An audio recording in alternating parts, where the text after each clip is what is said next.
Hola, ¿qué tal? Muy buenas tardes, muy buenos días, muy buenas noches tengan todos ustedes.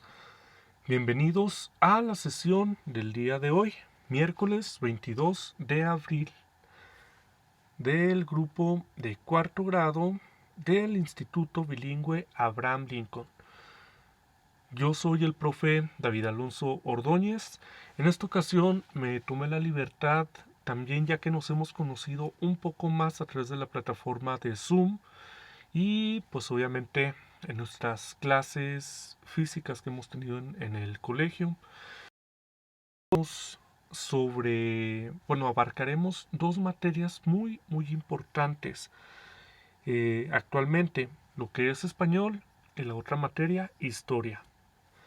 Para esto voy a pedir primero sacar el libro de Activa y Construye en la página 231 y también el libro de español de la SEP en la página 101. En español veremos los textos expositivos. Recuerdan que el día de ayer dejamos de tarea en el libro de comprensión lectora justamente este tema, textos expositivos. Pues el día de hoy lo vamos a abarcar de nuevo. Para esto también les voy a pedir que saquen por favor su cuaderno de español y pongan la fecha del día de hoy. Hoy estamos miércoles 22 de abril del 2020. Una vez puesto la fecha, les voy a pedir que pongan como título textos expositivos, como viene marcado aquí. Textos expositivos. Les voy a dictar una pregunta diagnóstica. Número 1.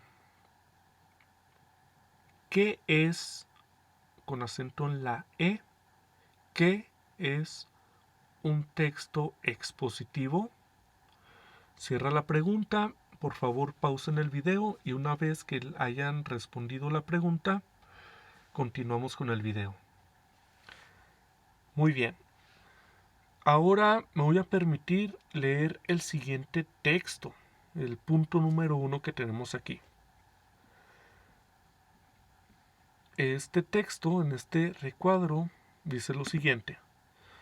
Una enciclopedia se divide en artículos o entradas alfabéticamente ordenadas, más detalladas que las de un diccionario. Una revista especializada de divulgación se tratan temas científicos en un lenguaje que puedan comprender la gente en general. Una monografía trata sobre los aspectos esenciales de un solo tema. Ok, van a poner como pregunta número 2 en su cuaderno. ¿Qué, con acento en la E, qué es una enciclopedia? Pregunta número 3. ¿Qué es una revista de divulgación? Divulgación con acento en la O y con V. Y pregunta número 3. ¿Qué es una monografía? Recuerden que las palabras que terminan en fía llevan acento en la I. Monografía, biografía, geografía. Ok. Este texto que les leí anteriormente les va a ayudar un poco, aunque obviamente no vamos a poner lo mismo, no tenemos que poner lo mismo ya antes visto en este texto, como respuesta, sino algo que ustedes crean que es. Ok, para que nos quede un poco más claro y en manera de introducción, vamos a ver el siguiente video. Recuerden observar, analizar y escribir los puntos más importantes en su cuaderno. Vamos a hablar, por si gustan ponerle de subtítulo, este video habla sobre los textos o revistas de divulgación y las enciclopedias. Ahí vamos. Los textos de divulgación tienen el fin de transmitir el conocimiento propio de la ciencia, pero a veces su lenguaje puede ser demasiado técnico. Los diccionarios y enciclopedias procuran acercarnos los conceptos de manera que podamos comprenderlos sin ser especialistas. ¿Qué materiales trajeron para investigar acerca de los animales? Yo traje una enciclopedia y un diccionario grande, de esos que tienen mucha información. Yo traje un libro sobre animales. Muy bien. Es una buena forma de empezar buscar textos de divulgación científica. En las enciclopedias la información suele estar acompañada por ilustraciones o fotos que nos ayudan a comprender mejor lo que leemos. Si buscamos información sobre animales, una palabra del lenguaje específico sobre el tema es la zoología, la ciencia que estudia a los animales. Busquemos específicamente qué dice de los gorilas. Pongamos en contexto toda la información que tenemos sobre el tema. Mamífero primate, antropoide, que pertenece a la familia de los póngidos. ¿Cuántas palabras difíciles? Sí, se dice que comparten el mismo campo léxico, es decir, que gorila es la palabra clave para intentar descubrir el significado de las palabras que leerán ahora y que desconocen. Es importante que antes de leer sobre un tema en enciclopedias, piensen todo lo que ya saben sobre él, aunque sea poquito, los ayudará a comprender mejor. Mamíferos son los animales que nacen de sus mamás, como nosotros. También sé que tienen el cuerpo cubierto de pelos y que cuando son recién nacidos, la mamá los amamanta durante un tiempo.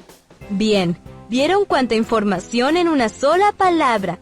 Ya sabemos mucho sobre el gorila. Es el simio más grande de todos, ya que puede llegar a medir 2 metros y pesar hasta 200 kilos. Tiene la capacidad de trepar a los árboles y se alimenta de vegetales y frutos. Cuando se encuentra en el suelo es un animal cuadrúpedo, aunque se para en sus patas traseras para intimidar y golpear su pecho gritando. Vive en grupos de hasta 30 primates y son dirigidos por un macho anciano. Habita en la selva del centro y O de África. Claro, O quiere decir oeste. Ahora que terminaste de leer entiendo que cuando dice primate es como decir gorila. En la definición 2 dice guardaespaldas. Se dirá así porque algunos guardaespaldas son tan grandotes que se parecen a los gorilas. Muy bien. ¿Cuántas palabras nuevas descubrieron? ¿Estás prestando atención al video? Entonces intenta responder esta pregunta. Te daré la respuesta cerca. La pregunta, niños. Al decir que el gorila es un póngido, nos referimos a género, familia u orden. ¿Se fijan? Póngido, nunca habían escuchado esa palabra, ¿verdad? Yo es la segunda vez que lo escucho, entonces, ¿de qué creen que vaya a tratar? Al final. Ayer Martín me ofreció de regalo su iguana. Mamá dijo que antes de aceptar esa responsabilidad debería averiguar porque insiste en que debe ser difícil cuidarla. ¿Y pudiste investigar algo sobre el tema? Busqué en el diccionario y en una enciclopedia de animales que encontré en la biblioteca, pero no entiendo mucho. ¿Cómo hago para entender? ¿Dónde puedo buscar más información? Quiero que mamá vea que me estoy ocupando del asunto. ¿Sabes por qué no entiendes? Porque no conoces las palabras que usan los textos de divulgación científica. Yo ya sé que la iguana es un reptil. Sé bastante como para comenzar. Y como dice siempre la maestra, busco por orden alfabético y utilizo todo lo que ya sé para entender las palabras que usan los científicos.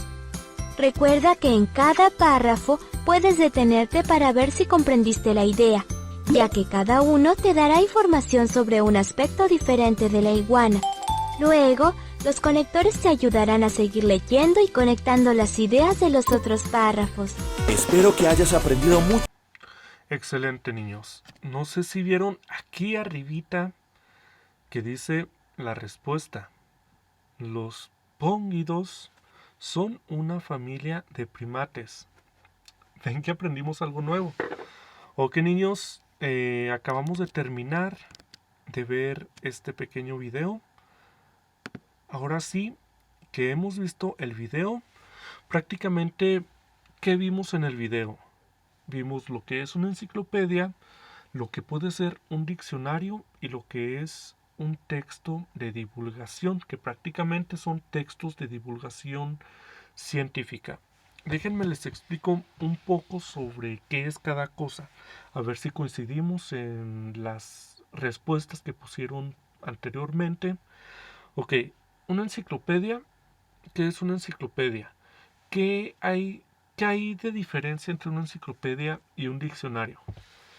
La enciclopedia maneja más un tipo de texto científico. Se podría decir que es un texto de divulgación la que maneja una enciclopedia. Claro que sí, de divulgación científica.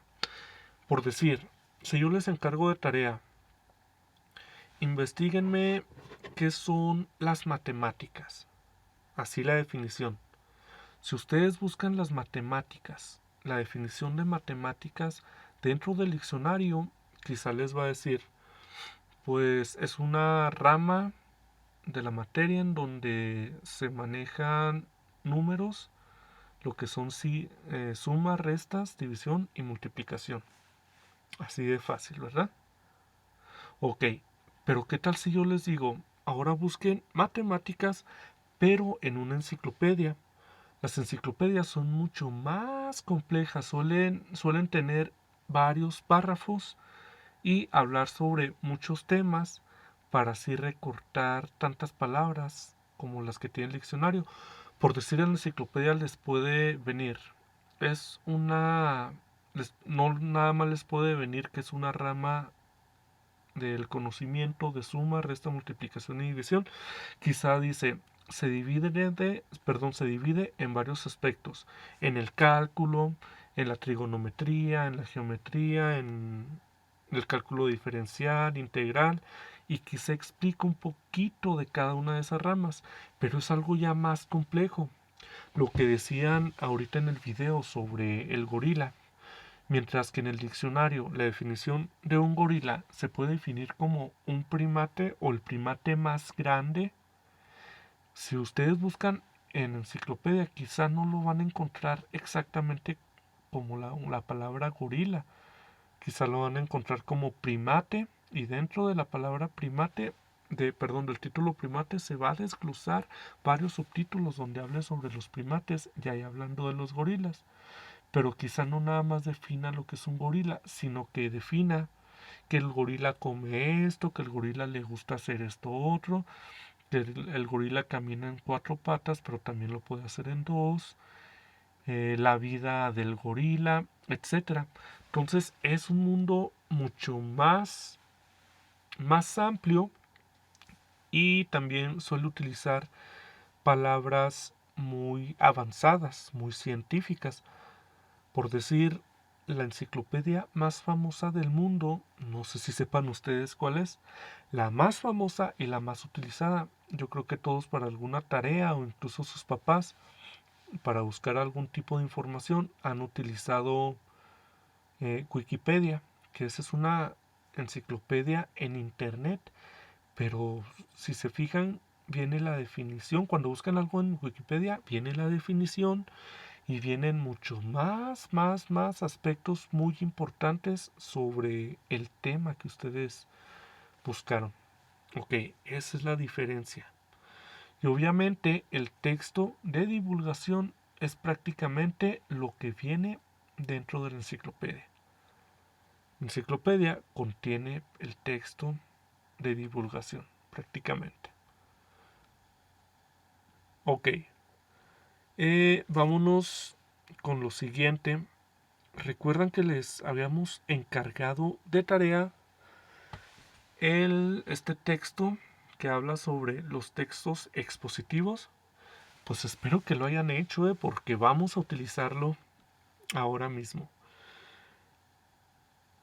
Vean, como actividad, si gustan poner actividad 4 ahí o en el número que vamos, me parece que vamos en el 4 o en el 5, ¿verdad? Pónganle ahí en su cuaderno actividad 4 y van a copiar esto que está aquí. Realizar un mapa mental, cuadro conceptual o cuadro sinóptico que contenga las características de un texto expositivo. ¿Sí? Nada más eso. Y aquí yo les puse un ejemplo que hice sobre un texto expositivo. En este caso, yo quise hacerlo de esta manera para que se den una idea y que no lo hagan específicamente como yo lo realicé. Ustedes se van a enfocar en lo que leyeron, ¿verdad? Pueden enfocarse en lo que es el título, introducción, desarrollo, conclusión, etcétera. En este caso, yo quise hacerlo de la misma manera. Yo hice un mapa conceptual, que si se fijan, yo lo hice de la estructura de un texto expositivo, donde puse introducción y a lo que se refiere la introducción, donde puse desarrollo, a lo que se refiere, y donde puse conclusión y lo que se refieren. Yo creo que todos ustedes saben que es un mapa mental, que les estoy pidiendo que si quieren hacer uno, lo hagan. Hagan de cuenta, ponen una figura al centro de la hoja y adentro le van a poner el título. En este caso sería texto expositivo. Aquí les voy a hacer un pequeño diagramita sobre lo que les estoy explicando. Por decir, este es la figura principal donde va a ir el título. Texto expositivo. Van a sacar aquí, pueden sacar una pequeña flechita, una línea, como gusten. Y aquí le van a poner lo que se va a referir. Por decir, si están poniendo las partes, aquí le pueden poner introducción. Aquí conclusión, desarrollo, etcétera. ¿Y qué van a hacer en esta otra partecita que está vacía? Pues van a hacer un dibujo. Por decir, en este caso, si aquí me ponen que esta línea es de introducción, pues me van a hacer un dibujo sobre la introducción de un texto expositivo. O me van a pegar un recorte sobre la introducción del texto expositivo. Por si aquí ponen desarrollo, pues me van a poner aquí una imagen sobre el desarrollo, etcétera. Entonces, así son prácticamente los mapas mentales. O de igual manera le pueden hacer así como yo le tengo cuadro sinóptico, que este es un cuadro conceptual o mapa conceptual. El cuadro sinóptico, recuerden que es el que se va por llaves. ¿Sí recuerdan eso? Ok, excelente. Una vez elaborado este ejercicio, vamos a hacer lo siguiente. Van a sacar un libro de la SEP. Pausen el video y saquen cualquier libro de la SEP. El español, historia, etcétera. Ok. Ya que lo sacaron, van a abrir su libro de la SEP y van a agarren la hoja que sea. Uy, ya seleccionaron la hoja. Ok, vamos a hacer este ejercicio también con los libros que yo tengo. En este caso, el libro que yo ya saqué, yo decidí sacar el libro de historia. Aquí tenemos mi libro de historia. Vean, yo voy a seleccionar cual sea de los temas, ¿ok? Ok, ahí, muy bien. Esta hoja, muy bien, aquí esta hoja es la que me salió al azar del libro, que es la página 54 del libro de la SEP de historia. Ok, una vez hecho eso, vamos a ir con lo siguiente. Hay que leer el título. En este caso, lean ustedes el título que les tocó, ya sea de cualquier materia. En mi caso, el título es Mixtecas. Aquí viene, el título de mi libro es Mixteca. Una vez haber leído el título, tenemos que escribir al lado del libro de qué creemos que va a tratar. Para esto les voy a pedir que en su cuaderno pongan como la siguiente actividad, la 6. Pongan el título pongan título, 2 puntos, y pongan el nombre del título. En este caso yo le pondría título, 2 puntos, Mixteca. Ok, en el siguiente renglón van a poner ahora ¿de qué creo que va a tratar el texto? Una vez más, ¿de qué creo que va a tratar el texto? Ok, una vez puesto eso, ya ponen de lo que va a tratar el texto, sin leerlo, de lo que ustedes crean que va a tratar el texto. Por eso yo, ¿qué les puedo decir de los mixtecas? Que era una civilización del posclásico, que yo creo que va a hablar que eran los principales productores de oro, de cobre, etcétera, sobre las artesanías, etcétera. Ok, una vez hecho eso, vamos a tratar de investigar un poco sobre el tema, sin escribir nada en su cuaderno. Solamente vamos a leer un poquito sobre ese tema. ¿En dónde podemos leer? Ok. Las partes de donde podemos sacar información de investigación se les llama fuentes. Fuentes de investigación o de información que podemos utilizar como una fuente de información o de investigación. Lo que ya hablamos ahorita, los textos de divulgación, enciclopedias, diccionarios, monografías, revistas, el mismo libro, internet, la televisión, etcétera. Incluso, muy importante, también podemos preguntar a las personas mayores, a nuestros papás, hermanos, tíos, vecinos, abuelos, etcétera, sobre el tema. Esas son las fuentes de información. Entonces van a seleccionar una o distintas fuentes de información de donde van a sacar un poco de información sobre lo que les salió en su libro, en el tema que seleccionaron. Ok, una vez hecho eso, hemos terminado la materia de español. Ahora vamos por la siguiente materia. Bien, historia, va a estar muy divertido historia. Ok, pueden guardar su libro de la SEP de español y ahora en su libro de Activa y Construye, por favor, saquen la página, abran su libro en la página 110 y saquen su libro de la SEP de la materia de historia en la página 101.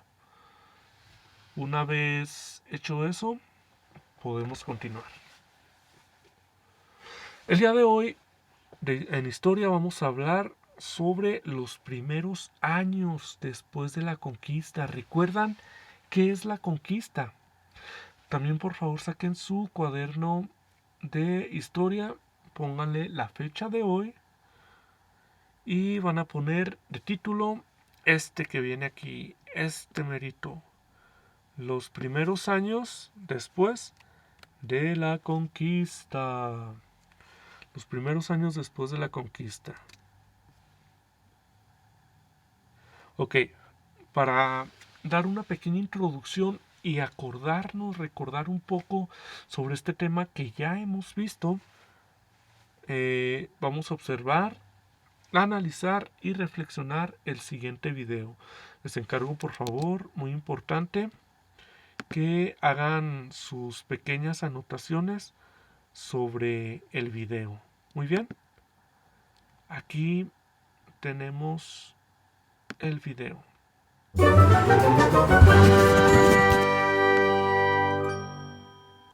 Hijo de Martín Cortés y de Catalina Pizarro Altamirano, Hernán Cortés nació en Medellín en 1485. ¿Por qué nos vamos a enfocar en Hernán Cortés? Nos vamos a enfocar un poco en él porque recuerden que Hernán Cortés fue pues prácticamente el conquistador de este México, de la antigua Nueva España. Durante su juventud estudió durante 2 años en Salamanca, ciudad en la que obtuvo una formación en leyes que le fue muy útil durante toda su vida. Sin terminar sus estudios, regresó al seno familiar donde permaneció poco tiempo. pronto dejó el ambiente familiar para dar el salto al Nuevo Mundo.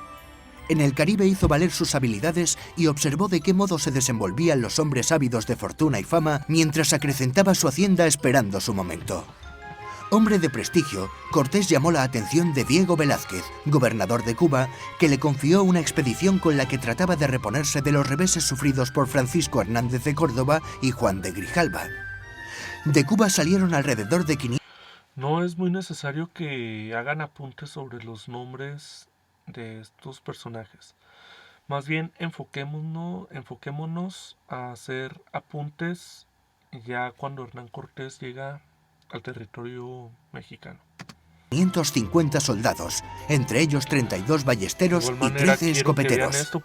Al ejército han de sumarse 200 indios y algunos esclavos negros, junto a cierto número de indias de servicio. A bordo de los navíos viajaron 10 cañones de bronce, 4 falconetes y 16 caballos. En aquel contingente se había incorporado un importante número de participantes en las dos expediciones, hombres descontentos que en las playas de Veracruz dieron a Cortés el respaldo para fundar un cabildo y enviar desde allí documentos y joyas al rey Carlos I. La ruptura con Cuba se había consumado para dar comienzo a la incursión en el imperio dominado por Moctezuma, cuyos emisarios tomaron contacto con los barbudos de inmediato. En el litoral se produjo la primera batalla, la de Centla, en la que algunos creyeron ver al apóstol Santiago combatiendo del lado cristiano. También allí Cortés mandó barrenar y desmantelar la mayor parte de su flota para impedir que la facción que quería regresar a Cuba pudiera hacerlo.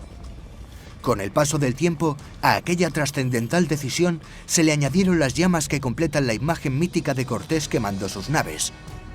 Desde la costa, los españoles penetraron y comenzaron a establecer alianzas con los pueblos tributarios de Tenochtitlán. La primera de ellas se hizo con Zempoala. Sin embargo, la decisiva fue la que sellaron con los mayores enemigos de los mexicas, los tlaxcaltecas, principales aliados de los españoles durante la conquista. Mientras todo esto ocurría, Moctezuma alternaba ofrendas con las que trataba de disuadir a aquellos hombres de entrar en su ciudad con estrategias bélicas. En la ciudad sagrada de Cholula, el emperador había previsto acabar con los españoles. Cortés, viendo las señales de una posible emboscada, se adelantó e hizo un baño de sangre entre la nobleza cholulteca. La conmoción de aquella matanza allanó el camino de los castellanos que cruzaron entre volcanes y se dirigieron a la capital del imperio, donde fueron recibidos fastuosamente. La ciudad lacustre de Tenochtitlán les impresionó hondamente. Era tan bella como peligrosa, pues la isla, dentro de un lago comunicado por calzadas interrumpidas por puentes levadizos, permitía dejar aislados a sus visitantes. Temerosos de ello, los españoles secuestraron a Moctezuma, que ya había atacado a los blancos en su retaguardia. Durante meses, Cortés y Moctezuma convivieron dentro del palacio de Axayácatl. Sin embargo, aquella calma quedó rota con la llegada a la costa de los hombres de Velázquez, encabezados por Pánfilo de Narváez. Aquellos españoles pronto establecieron pactos con Moctezuma, que seguía conservando mucho de su poder. Era preciso neutralizar a aquellos españoles que amenazaban lo logrado hasta ese momento, por lo que Cortés abandonó la ciudad dejando en ella a Pedro de Alvarado. La victoria cayó con facilidad del lado extremeño, que usó de toda su astucia para desactivar a Narváez. Con muchos de los soldados de este incorporados a su tropa, Cortés no tuvo tiempo para paladear su victoria, pues en la capital, Alvarado, temiendo un ataque, había masacrado a la nobleza mexica. A partir de entonces, la calma abandonó a los españoles, que se vieron asediados en su palacio. De nada sirvió hacer salir a Moctezuma a la azotea para amansar a sus súbditos. El emperador, que había perdido su poder, fue abatido de una pedrada. Muerto Moctezuma, Cortés dispuso la huida de la ciudad, que se produjo durante la que pasó a la historia como la Noche Triste. En ella, gran parte del ejército español y de los aliados tlaxcaltecas murieron en los pasos de la calzada de Tacuba a manos de los mexicas. Golpeados por aquel revés, los españoles fueron capaces de vencer en la batalla de Otumba y de regresar a Tlaxcala, donde fueron atendidos. Un factor añadido, una epidemia para la que los naturales no tenían defensas, comenzó a propagarse. En Tlaxcala, Cortés diseñó un contragolpe anfibio. Allí dio orden de confeccionar unos bergantines que debían navegar por la laguna en apoyo de la infantería y la caballería. Así se hizo. Bajo las órdenes de Martín López se cortó la madera y se elaboraron las piezas que, a hombros de los indios, se llevaron a la orilla del lago Texcoco, donde se armaron los bergantines. La ofensiva final sobre Tenochtitlán combinó las acciones en las calzadas con el apoyo de aquellos barcos para los que las canoas no eran rival. Poco a poco el ejército español, aumentado por un creciente número de aliados, fue encerrando a los bravos mexicas que fueron capaces de hacer mucho daño antes de su rendición causada en gran medida por el desabastecimiento y las enfermedades. El 13 de agosto de 1521, después de más de 2 meses de asedio en los que la ciudad quedó arrasada, el último emperador, Cuauhtémoc, fue apresado mientras trataba de huir a bordo de una canoa.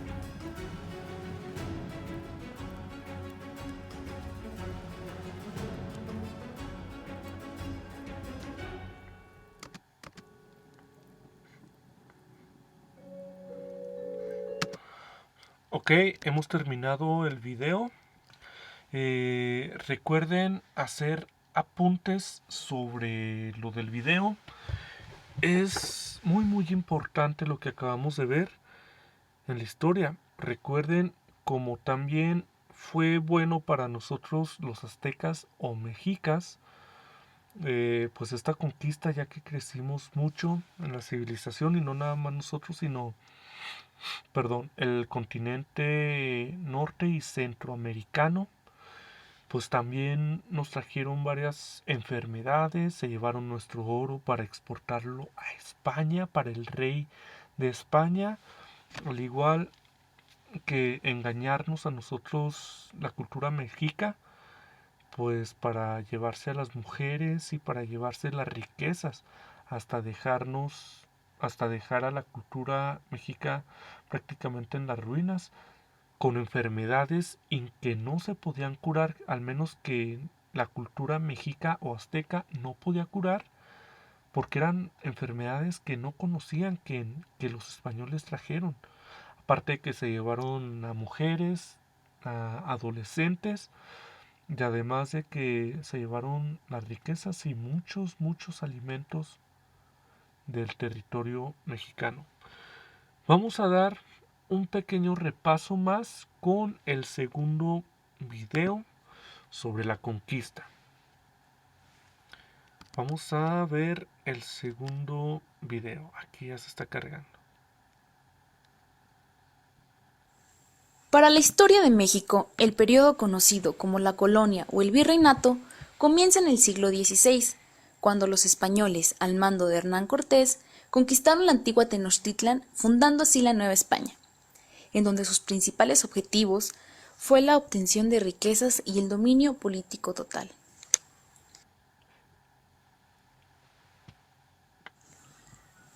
Ahora todo era diferente. Esto trajo consigo un cambio totalmente radical. Entre las principales actividades que se llevaban a cabo en la vida cotidiana de la época colonial, se tiene principalmente el comercio, ganadería, minería, agricultura y la industria de textiles.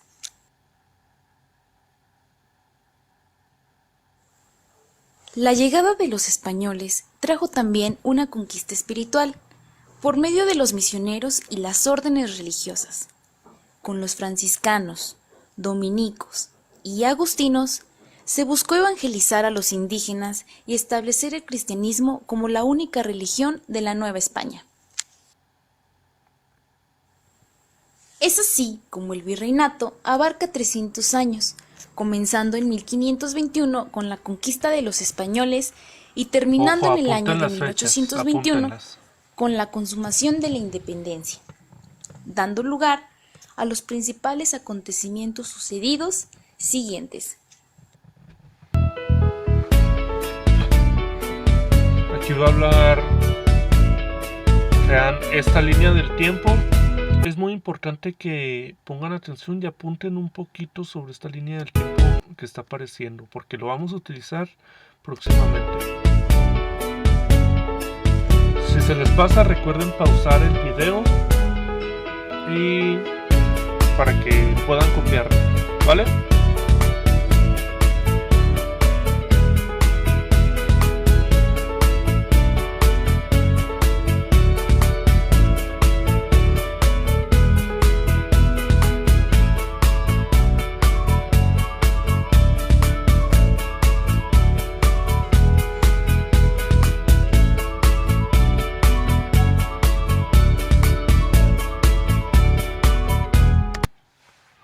Ok, hemos terminado el video. Es prácticamente lo mismo que vimos en el primer video, ¿verdad? O al menos muy parecido. Espero que hayan hecho sus apuntes respectivos. Ok, para continuar con la actividad, les pido ir a la página 270 del libro de Activa y Construye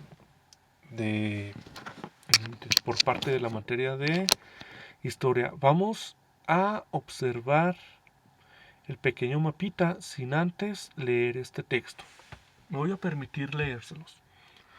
Con la victoria de los españoles sobre el pueblo mexica, por eso se le llama México a este país por los mexicas o por los aztecas, que al fin de cuentas son los mismos.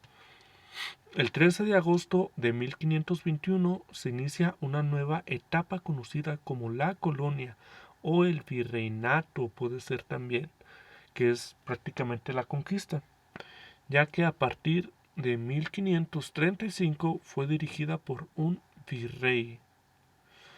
Ok, a continuación les pido que observen el mapa. Vean, todo este territorio era el que prácticamente fue el conquistado por los españoles.